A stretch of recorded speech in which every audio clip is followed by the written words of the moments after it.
Gostaria de iniciar esta apresentação a agradecer a oportunidade de falar sobre um tema tão atual e relevante, uma vez que a história e a história da arte utilizaram durante séculos todo um aparato eurocêntrico da teoria e da filosofia ocidental para respaldar e criar imaginários narrativos em torno de fatos históricos e feitos artísticos selecionados.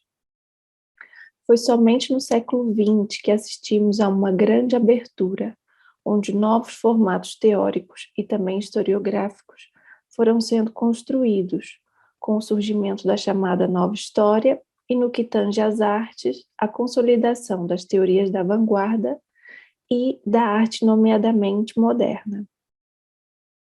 Foi somente a partir daí que assuntos periféricos atrelados à arte praticada, como, por exemplo, em países de terceiro mundo, por mulheres ou por grupos étnicos desfavorecidos, que esses temas entraram no campo de batalha da historiografia da arte. Essas mudanças aconteceram de maneira lenta, entretanto gradual. Para esta comunicação, o enfoque será dado à teoria feminista e os seus impactos para a conformação de uma nova historiografia, tanto da história como da arte, na contemporaneidade. Para tanto, algumas perguntas surgem. Como ao longo dos últimos 60 e 70 anos, novos objetos, problemas e abordagens associados à questão de gênero emergem no campo da história e da história da arte? Quais os desafios superados e quais ainda devem ser enfrentados? Em minha pesquisa de doutoramento em arte contemporânea, realizada pela Universidade de Coimbra desde 2018, venho me debruçando sobre experiências de mulheres artistas que usaram seus corpos como forma de resistência aos regimes autoritários vivenciados em ambos os países durante as décadas de 60 e 1970. Diante dessas problemáticas, considerei necessário pensar sobre os conceitos de feminismo, de arte feminista e sobre a teoria feminista em suas relações com o campo da história e da história da arte. Ao mergulhar nessas leituras, consegui mapear um grande movimento de ressignificação e escrita em torno das questões feministas na arte. Um primeiro esforço foi de incluir as mulheres na história e trazer à tona seus efeitos e contribuições. A historiadora francesa Michelle Perrault é considerada fundadora de um novo campo de estudos, que colocou a experiência das mulheres no centro das discussões.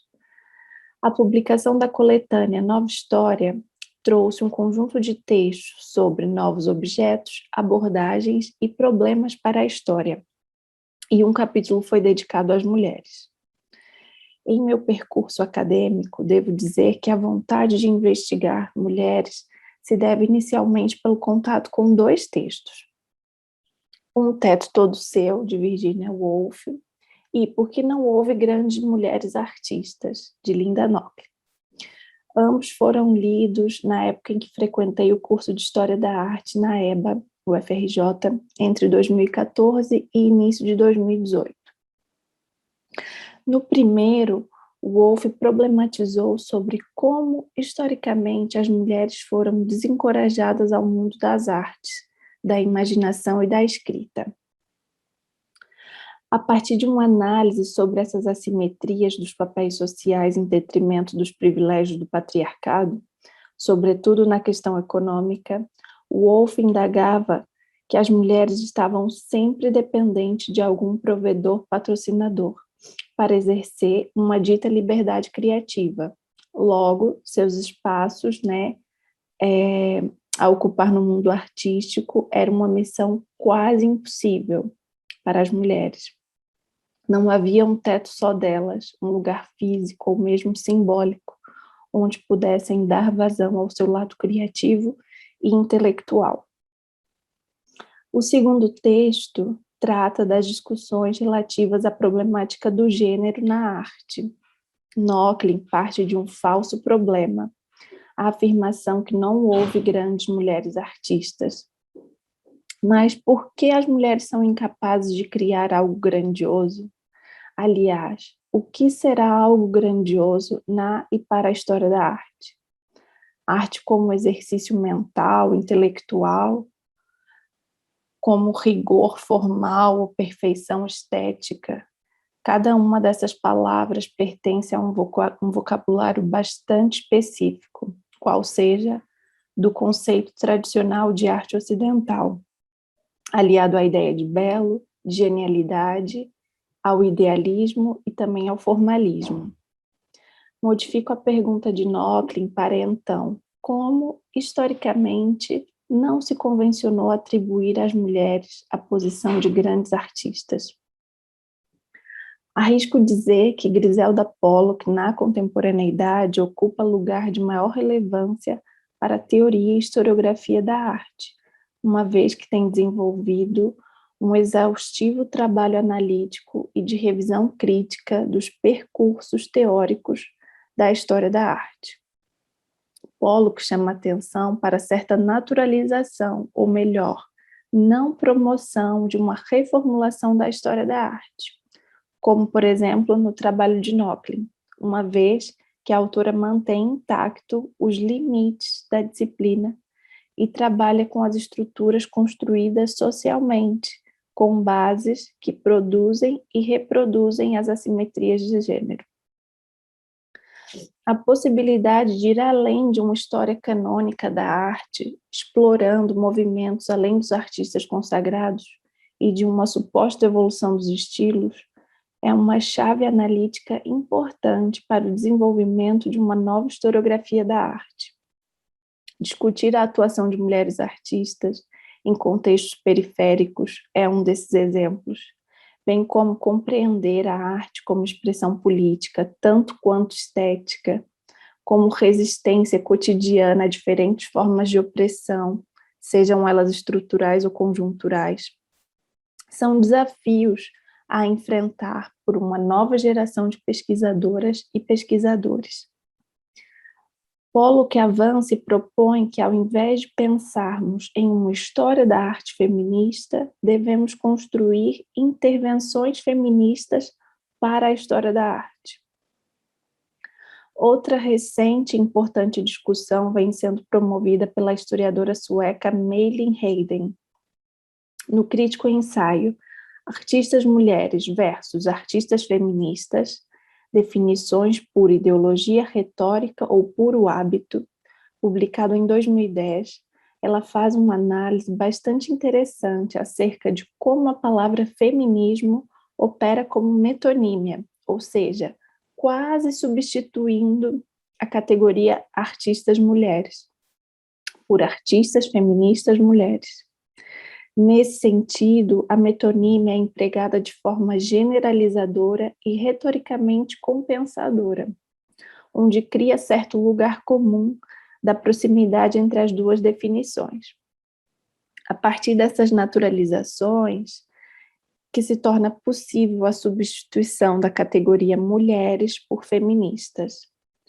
Isso acontece justamente pela ausência de crítica ao uso de conceitos, uma vez que estes possuem as suas próprias histórias. Conceitos acabam por ser usados como meras palavras, sinônimos, metonímias, metáforas, para ideias que nem sempre têm a ver com as suas construções teóricas, filosóficas, sociais e culturais. Isso também acontece com o termo arte, e foi o meu interesse também desconstruir esse termo em minha tese de doutorado. Assim, é preciso lembrar que a pesquisa acadêmica demanda esse cuidado, ou melhor, rigor teórico, como Bourdieu apontou, são as regras do campo. É interessante também pensar como o feminismo, enquanto teoria e enquanto movimento social de e para mulheres, carrega em si um fardo que é construído justamente a partir das lentes de uma cultura que é falogocêntrica, machista e misógina, que é a cultura ocidental. O domínio do saber, do pensar, da criação sempre esteve nas mãos dos homens durante séculos. Foi daí que senti a necessidade de fazer essas desconstruções de conceitos. Apesar de parecer uma questão dada, em meu percurso acadêmico como historiador e como historiadora da arte, venho afirmando acerca da simbiose entre o conceito, a prática, a narrativa e a crítica artística. Nunca no sentido materialista, de causa e consequência, ou mesmo de hierarquia, mas sim na construção de uma organicidade que cria e recria significações de e para esses grupos de ações.